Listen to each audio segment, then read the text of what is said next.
Okay, today we're going to start on the consciousness block, so I'll just talk you through it. 5 weeks as usual, and in the first week there's an introduction to consciousness. So what is consciousness? Now, one of the ways you can think about consciousness is to think about the question, what is it like? Okay, so there's nothing that it's like to be a stone, we assume. Okay, stones just sit there. There's nothing that it's like to be a stone. But there is something that it's like to be us. So what is it like to be me here? Well, I have a slight itch in my nose. I can see the colours and shapes all around me. There's something that it's like. Okay, now that is phenomenal consciousness. That is consciousness. That's what you're interested in. The question we're going to consider is whether consciousness, this what it's likeness, this kind of blooming, buzzing confusion that we experience, whether consciousness is part of the physical world. Okay, so on the one hand you have the physical world, if you like, brains, brain states, nerve endings. On the other hand you have consciousness. Now the question is consciousness part of the physical world, or is consciousness something over and above the physical world? Okay, that's what we're going to look at in this block. Now, a guy called David Chalmers, who's still working, worked a lot in Australia, I think he's now in the States, he's in New York University. He coined this very nice phrase, the hard problem of consciousness. And you'll be able to listen to interviews with Chalmers during the block.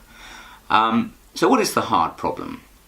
Well, you might think that they're kind of easy problems to solve when we're talking about our minds, talking about our mental states. So, for example, if I'm leaving the room, I don't bump into the furniture. Why don't I bump into the furniture? Well, because light reflects off the furniture, it goes into my eyes, I form beliefs about where the furniture is, and I can kind of evade the furniture. Now, why do I say that's an easy problem to solve? Well, basically because that kind of thing, beliefs about where the furniture is, can basically be reduced to functional explanations. Okay, so I have a certain input from my eyes where the furniture is. I have a certain output, guide my feet around the furniture, and that can all be just done quite easily. We can model that, we can explain that, we can say what's going on. We can even build machines. We have built machines that don't bump into the furniture. Okay, you just give them the right inputs, right kind of processing going on, and the right outputs, all just done in terms of a function. Input, process, output. Okay, so that's a fairly easy problem to solve. What's the hard problem then? Well, the hard problem is what we were talking about earlier, phenomenal consciousness. Okay, that just doesn't seem something you can just say, oh, look, we can just give that a functional explanation. I'll say a little bit more about that in a moment. So they're kind of easy problems, things like, how do we guide our feet around the furniture? Easy. Hard problems, what's the explanation of this blooming, buzzing confusion, this what it's likeness? So what are the views then? Well, we're going to just consider two. The one view is that consciousness is something over and above the physical world. Okay, so if God fixed all the physical states in the world, he wouldn't have fixed the conscious states. Okay, you could have two different worlds that were identical physically, but not identical in terms of the conscious states that were in them. Okay, that's dualism. You might remember it if you know your Descartes from Descartes. We're actually going to talk about, I won't go into this now, you can see it when you come to the block, property dualism rather than substance dualism. Okay, but that's dualism. The second view is physicalism, which is no, there's only one kind of stuff out there, there's just physical states. And consciousness in somehow consciousness just are physical states. Okay, so physicalism is the view that everything is either itself a physical state or can be reduced to physical states. Right? Everything's either itself a physical state or made up in some way of physical states. So that thought is that consciousness might seem to be different, but it can be reduced to physical states. So we have dualism on the one hand and physicalism on the other. Okay, that's a kind of broad introduction that you'll get in week 1. So what are the arguments? Well, we're going to consider 3 arguments for dualism in weeks 2, 3 and 4, and then 1 argument for physicalism in week number 5. So what are the arguments? Well, in week 2, these arguments are quite fun. There's the knowledge argument. Okay, so it goes like this, that imagine it's a thought experiment, So imagine that there's this woman, Mary, who's born into a black and white room. Okay, and she herself somehow is black and white, or painted black and white or something. Don't worry about the details. But the important point is she grows up only ever experiencing black and white. And bored in her black and white room, she decides to become a colour scientist. Okay, so she knows, she reads all the books, and she gets to know everything that could be known about the physics of colour. Okay, there's nothing that could be known about the physics of colour that she doesn't know. She knows every single physical fact that could be known about the physics of colour. Then one day, she manages to escape. She leaves her black and white room. And let's say she sees a banana. Okay, and then what's she going to say? She's going to say, "Good Lord, so that's what yellow's like." So the question is this: when Mary leaves her black and white room and sees a banana for the first time, does she know a new fact? And you can see the problem here for the physicalists, because if you say, yes, she does know a new fact, she didn't used to know what yellow is like, although she knew all the physical facts about yellow. Aha! So there must be some fact about yellow that's not a physical fact. And that's all that's needed to show that physicalism is false, because remember, physicalism was the view that all facts are either physical facts or reducible, explicable in terms of physical facts. So if, when Mary leaves her black and white room, she learns a new fact, physicalism is false. Okay, that's the second week. It's called the knowledge argument. So to an Australian philosopher called Frank Jackson. And if you look, and it's always wise to look, you'll see that the TMA question is on the knowledge argument. Okay, week 3. This is even more fun. What could be more fun than the knowledge argument? This is the zombie argument, the conceivability argument. And it goes like this. Oh, actually, let me just explain to you what a philosophical zombie is. Now, a zombie is, my zombie twin is a twin who's exactly physically like me, a physical replica of me, and also a functional replica of me. So if there is no difference between me and my zombie twin in terms of physics and in terms of function. Okay. And the thought is, well, can we imagine our zombie twins, but those zombie twins not being conscious? Okay, so they do everything we do, they have the same physical states as we do, but they're just not conscious. Now, David Chalmers thinks that zombies, philosophical zombies, are perfectly conceivable. Okay, you can imagine them. Now, there's a great philosophical tradition that says if you can imagine something, it must be possible. Okay, so I can imagine becoming Prime Minister. It's possible I can become Prime Minister. I can't imagine 2 + 2 equaling 5, no matter how hard I try. Okay, that shows it's not possible for 2 + 2 to equal 5. So we've got 2 premises in place now. The first is that we can imagine something physically identical to us, but without consciousness. Okay, zombies are conceivable. Second premise, conceivability entails possibility. So zombies are possible. Now, zombies could only be possible if physical facts didn't fix conscious facts.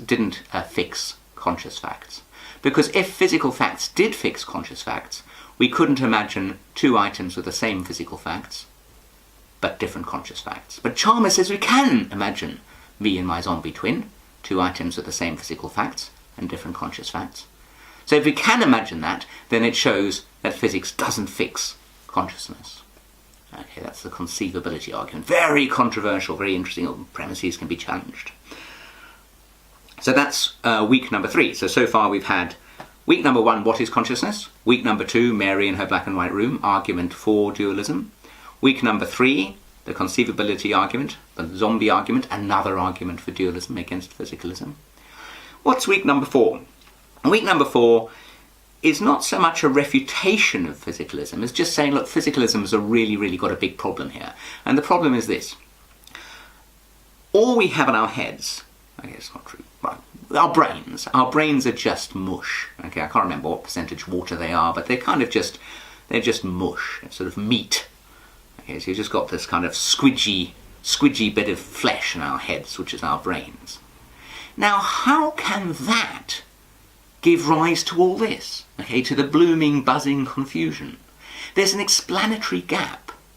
So we've got an explanation in terms of physics and in terms of, brain states and all that, But then we've got consciousness, and we've got this what is likeness, this blooming, buzzing confusion. Now there seems to be a gap. How can physical facts add up to conscious facts? Okay, there's an explanatory gap. So it doesn't say that the explanatory gap argument isn't. Why do I say it's not a refutation of physicalism? Because it's not saying, look, it's just impossible. It's just saying, look, we really can't get our heads around how this could happen. Okay, and that's an interesting philosophical problem. So that, although it's not a refutation of physicalism, it kind of does support dualism, because the dualist says, well, of course we can't get our heads around how the physical can give rise to conscious states, because conscious states are not physical states. There's something over and above physical states. There's no surprise there's going to be an explanatory gap. Okay, so that's why it's in support of dualism. Okay, the final week, week 5, is known as the causal exclusion argument, and this is an argument for physicalism. It's a very powerful argument against dualism. And it goes like this. So we seem to be committed to three claims. Okay, these all seem to be true. The first is, okay, the dualist claim: conscious states are not physical. Right? The second is a kind of truism of science, which is only physical states can make a difference in the world. Okay, only physical things can have effects in the world. Right? And the third claim is that mental states, conscious states, have an effect in the world. Okay, so if I've got a headache, then I go and find an aspirin. Right, so my conscious states, my headache, lead to actions in the physical world. Well, how could they if they're not physical states? Right, just let me run through that again. So, conscious states are non-physical, the dualist claim. Only physical states can cause actions in the world. And conscious states cause action in the world. So one of those three has to go, right? Now, we really don't want to say that conscious states don't interact with the physical world. Otherwise we'd have to say that my headache is not the thing that makes me go in search of aspirin. That just seems a bit weird. Okay. We also probably don't want to say that there are things outside the physical realm that can cause events in the physical world. That again converts you to a really weird metaphysics. So it looks as if the one that's really under pressure to go is to say that conscious states are not physical states. Because of course if conscious states really are physical states in some other guise, there's no problem at all in saying that they cause things in the physical world. Why isn't there a problem? Because they're just physical states. Okay. So that's a really big problem for dualism. Dualism takes consciousness out of the physical, but then has a real problem in showing how it can make differences, how it can make a difference to the physical. Okay, so that's your 5 weeks. Introduction, knowledge argument, zombie argument, explanatory gap argument, and then this real knotty problem for dualism about how mental states can cause. Then at the end, the TMA is slightly different. So it's impossible these days to do any serious graduate work, or do a PhD or become an academic without being able to present your work. Okay, so as a matter of fact, I've given something like 3 presentations of my work in the past couple of weeks. Okay, I'm endlessly, myself and my colleagues, endlessly giving research presentations about what we do. So we need to kind of get you up to speed a bit on this. So what we're going to get you to do is the week after this block, you have a whole week to kind of think about your TMA, think about what you're going to say, and then construct essentially a PowerPoint presentation. Okay, don't worry about the technology; you can do it various ways, which will illustrate a talk. Okay, there's full information given in the module material, so don't worry about that. And then the very nice thing is the Open University has this really groovy tool whereby you can put your presentation into it, it'll anonymize it, send it anonymously to 5 random of your fellow students.